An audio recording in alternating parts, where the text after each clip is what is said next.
Good morning. It is Saturday, October 3rd, 2025. And today's discussion is capacity and capabilities.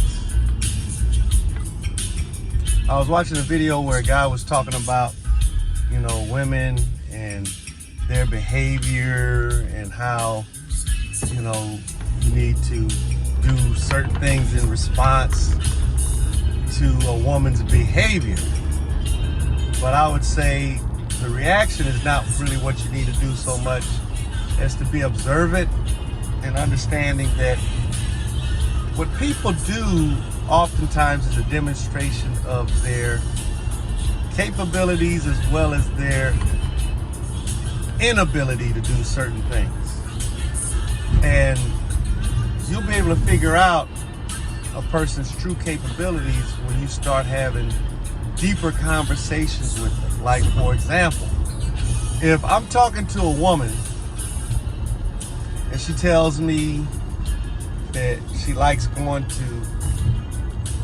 traveling, she likes fine dining, she likes having sex, and she just likes having fun overall in general. That's a demonstration that her life has been very shallow. She doesn't really have a lot of depth. And the only depth that she might have would be a college education. Now, college education in and of itself is not much of a demonstration of anything except that you might be good at doing what you're told on a certain level, and you might have the patience to endure going through some things, making a sacrifice. But I would say in today's culture and society, it really doesn't show what it used to show, that a person truly is capable of making sacrifices, because I would say the greatest challenge to any human being in this life is to create a relationship, a personal relationship with another human being that is rich and long lasting. And the reason why is because of the shallowness of the expectations of most women. And so most women, kind of reminds me of this saying that I heard many times before, where many are called but few are chosen. Like, many join the Navy, but only a few are called to be Navy SEALs. And those few that are chosen, they have to go through a rigorous program, and many wash out. Many don't make it through to the other side because they lack capacity. They are incapable of enduring. So what I'm saying is, if a woman, and it's more critical to see what a woman is capable of doing versus what a woman will say what she's capable of doing. Like, I'm capable of going to a restaurant and letting a man spend money on me. I'm capable of going to the mall and spending the man's money. I'm capable of having sex when it comes down to it. But are you capable of being loyal? Are you capable of being protective of your reputation as well as the reputation of your man? Are you capable of extending that protection to your body and to your children? Or is your body just a means of giving you pleasure and giving somebody else pleasure? Those are the questions that most modern women can't answer because they've already gotten accustomed to not having that capability. And it would be very difficult for them to see the world differently. So it's at a point where men have to start understanding and deciding, do I want to deal with a woman who lacks these capabilities, or am I going to be patient to seek further? And to seek further doesn't mean that you have to turn away from enjoying these women that really have no value, or they don't value what you value. They talk a good game. They say, one day I want to get married. I want to do this. I want to do that. But the real demonstration of how serious you are about the future is what you do in the present. And if you're willing, man, I saw this one video of this woman. She was so beautiful, beautiful body, beautiful face. She kind of marred her body up with a bunch of tattoos, which is something I don't like. I do not like a woman with tattoos. So ladies, I apologize if I offend women with tattoos. I just don't imagine becoming a successful millionaire or a tens of millionaire man and having a woman on my arm with tattoos on her neck, on her arm, on her ankle, on her legs. It's impossible. I don't care how beautiful she is in the face. She just ain't gonna make it happen for me to want to give up my freedom to be with her and to share my wealth with her. I'll share my bed, but I won't share anything beyond that, because to me, all of those things demonstrate a lack of capability. And the capability that is critical for long-term success is a woman that has self-control. And tattoos, to me, are a demonstration of a lack of self-control. You're willing to follow the social flow of things, and because you're willing to follow the social flow of things, you're not able to demonstrate to me the capabilities that I find necessary and integral to the success of my marriage. You know, the fact that a woman is willing to sleep with a man on the first date as a young woman definitely shows a lack of capacity, because she wants to be pleasured, or she wants to give pleasure to me without me having done anything other than just show up. So that's something to think about, ladies. When I was a younger man, I was just looking to smash and get all the good loving that I could get. When I got the first girl that I got, I was in college, freshman in college, and had she not been already kind of transformed by having had previous sex partners, we probably would have been married to this day, because to be honest with you, I was so focused on my education and having her around for the weekends to have sex pleasure with her. I was willing to be just totally dedicated to her and my studies. My game plan when I went to college was to become a medical doctor. But that didn't work out. And I'd say it didn't work out because I lost my virginity and I started chasing skirts more than I was chasing my books. And I just couldn't find a woman that would stay with me long enough. And I think part of the problem was also because I had tasted, the pleasure of sex, that I lost, or at least temporarily, I lost the capability of being faithful. Because I had a girlfriend, she cheated, we broke up, then we got back together, then I find out while we're together she's cheating, and instead of just cutting her loose, I basically kind of started dating another girl, and eventually I made the other girl my girlfriend, and I didn't really announce to the first one, show you how sneaky and dirty I was, to the girl that I was with, that we were broken up. And she caught us on campus walking, holding hands and all of this. She got all upset, and but I remained with the new girl, only to have her find out that I started sleeping with the girl that I dumped yet again. And it was just a mess of situation, man. So, but the thing is, I learned to value and appreciate that, in as much as that in my marriage, there was some infidelity there, and it just wasn't a good look. It wasn't a good situation.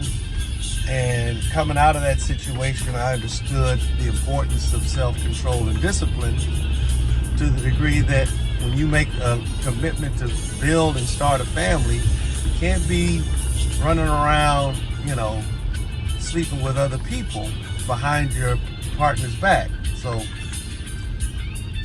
anyway, folks, capability versus capacity. Either you have it, and I think dealing with women, because society is set up to where women get so many things without any cost. They get free attention. They get men coming out of the woodworks telling them they like them and they're attractive, where a woman can literally not ever tell any man that they like them and still get along pretty well in the world.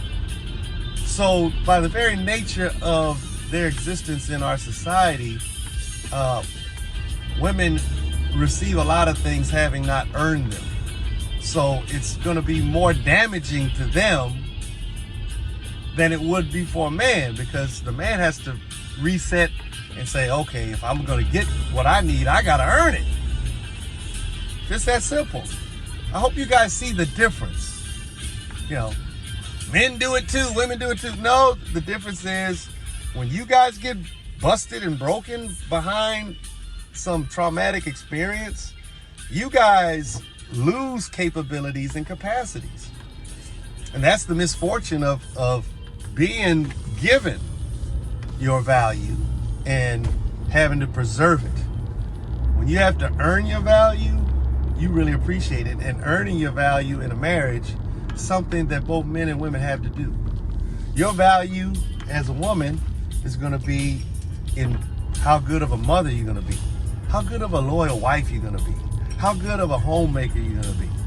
The reason why most of these women out here are screwing around behind their husband's back when they don't have to work is because they're bored.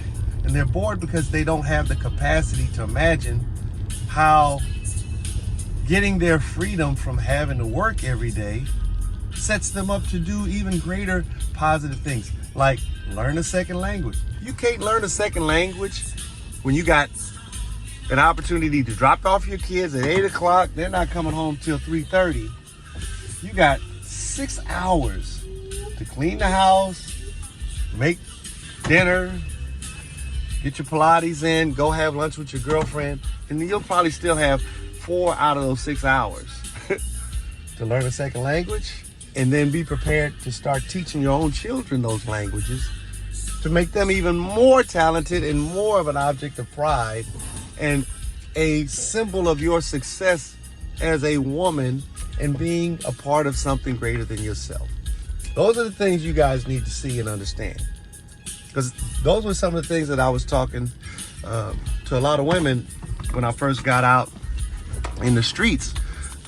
As I told you guys before, when I left the relationship, I spent almost a quarter of a century being in a relationship with my ex-wife. Quarter of my life, a quarter of a century. And it's a little less than half now that I'm 60 years old. And I had more one-night stands after I divorced my ex-wife than I ever had, because I didn't have any one-night stands before. I had them, and all I had to do was keep my damn mouth shut, keep myself physically fit, and ask. That's all I had to do. Just had to ask for the sex, and I got it. And after the sex was over, so many of the women left. It wasn't that they weren't pleasured, that they didn't have orgasms. That was the one thing that kind of turned things around for me, because most of these women, after we had sex, they said, "Oh my God." I'm like, "What? You were the first man to make me have an orgasm while you were penetrating me." I most of the time, I have to do oral sex and pleasure myself while I'm sucking the dude off in order to have it. But it was so wonderful having, sex with you because I was able to have an orgasm while being filled, and I was like, oh my God, really? Because, I didn't think I was, be honest with y'all, for lack of a better way of putting it, I didn't think I was worth a fuck. That's all, I wasn't worth a fuck. But I was, and that gave me the confidence to continue And I got so enthusiastic that ended up hooking up with this one woman, and I was dating this one girl, but you know, I was on the damn dating app, and I met this girl, and she was very pretty lady. And lo and behold, I get chlamydia, and that was it for me. I'm like, okay, no more of this being a street dude player. I'm going to just try to focus on one woman at a time, and if they leave, they leave. If they stay, then I'll enjoy them unless they show incapacities or if they do something that is just unacceptable. One girl, no, I've had maybe 4 or 5 relationships where 2 out of the 5 I quit on them, and the reason why I quit on because they got super jealous, and I was working long hours working, and even though I had them roll with me on these jobs, and I start work, as you guys can see, it hasn't changed. I start work at 5, 6 in the morning, and I don't get back to the house until probably 8, 9 at night. And so these girls, they're rolling with me. They're seeing how I'm doing it. They see the phones on ring, the phone's ringing. Ain't no other women calling me and stuff. But for some reason, they still couldn't imagine that I'm doing all this work, coming home late, and not at some point during the day slipping in, you know, some girl's bed and, getting in the broom closet and having a little fun, in the broom closet. Kind of like Mark Wahlberg in that movie Boogie Nights, when he was at the car wash and baby girl on the roller skates, roller girl. She wanted to see how big his Johnson was, and she's on her knees, she unzips it, and her eyes just bug out. Next minute, she's, her head's going down to suck, It was that kind of a situation for me, man. But capacity, get back to capacity. They either have it or they don't. And if they don't have it, you're better off cutting your losses before you get too deep in love. Because, sex is a passionate generating event. It makes you get to liking a woman. And if you're not careful, you might end up liking a dirty dog ass woman, I know women, they complain that there's a lot of dirty dog ass men out here. So obviously they can easily fall in love with a dirty dog ass man. I just think at my age, it's gonna be hard for me to fall in love with a woman. It's more like, as beautiful as the women that I've dated have been, I've had the longest relationships with the women that really weren't all that cute. But their capacity, it's the capacity. If they don't have it, just cut your losses, get rid of them. Don't waste your time. Talk to you guys soon. Bye.